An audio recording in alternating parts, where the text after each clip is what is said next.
क्या आपने कभी सुना है कि एक तिथि, कोई पंचांग की तिथि, आसमान में उल्टी लटक सकती है? नहीं ना? तो आइए आज सुनते हैं पुरी धाम की वो अलौकिक कथा जहां एकादशी, जिसे सबसे पवित्र तिथि माना गया है, वो स्वयं उल्टी लटकी हुई पाई गई। और ये कोई कल्पना नहीं, ये एक गहरा संकेत है हमारी भक्ति की दिशा का, हमारे व्रत की सच्चाई का और हमारी श्रद्धा की दशा का। जगन्नाथपुरी, वो स्थल जो 4 धामों में एक माना जाता है, जहां स्वयं श्री कृष्ण, बलराम और सुभद्रा विराजमान हैं। वहीं एक समय हुआ था कुछ ऐसा जो आज तक रहस्य बना हुआ है।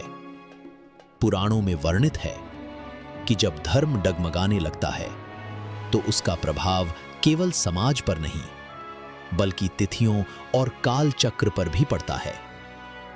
ऐसा ही एक समय था जब व्रत रखे तो जाते थे, पर बिना मन के। पूजा होती थी, पर बिना भावना के।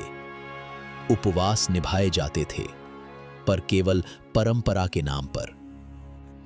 उसी समय एक महान संत पुरी में ध्यान में लीन थे, गहरे ध्यान में। जब उन्होंने अपने अंतर में एक रहस्य देखा, उन्हें दिखाई दी एक दिव्य स्त्री आकृति, पर वो उल्टी लटकी हुई थी, सिर नीचे, पांव ऊपर, चेहरे पर करुणा, पर आंखों में एक पीड़ा थी।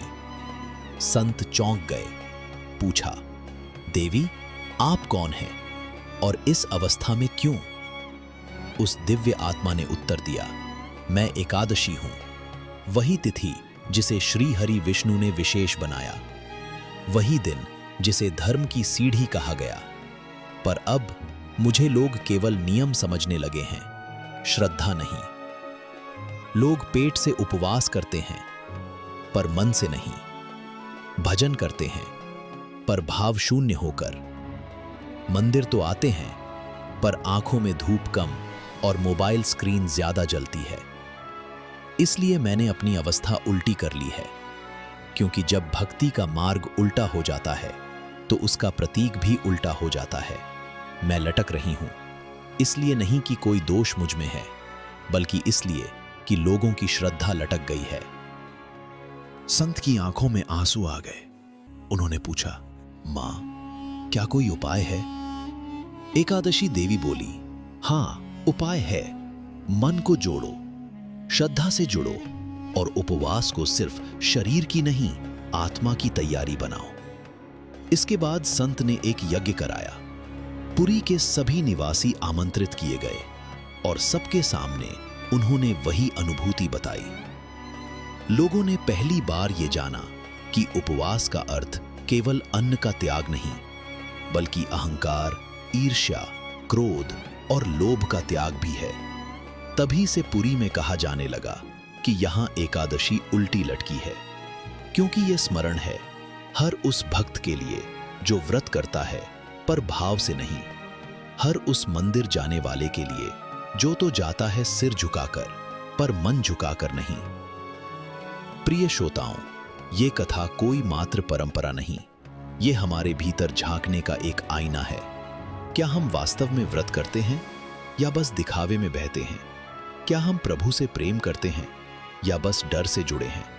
तो अगली बार जब एकादशी आए, अपने मोबाइल की रिमाइंडर से नहीं, अपने अंतर की पुकार से जागिए।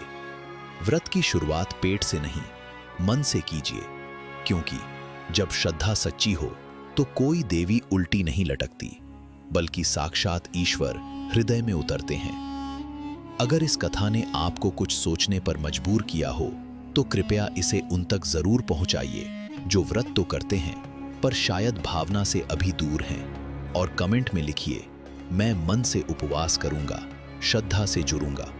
फिर मिलेंगे एक और अलौकिक रहस्य के साथ। हरि ओम तत्सत।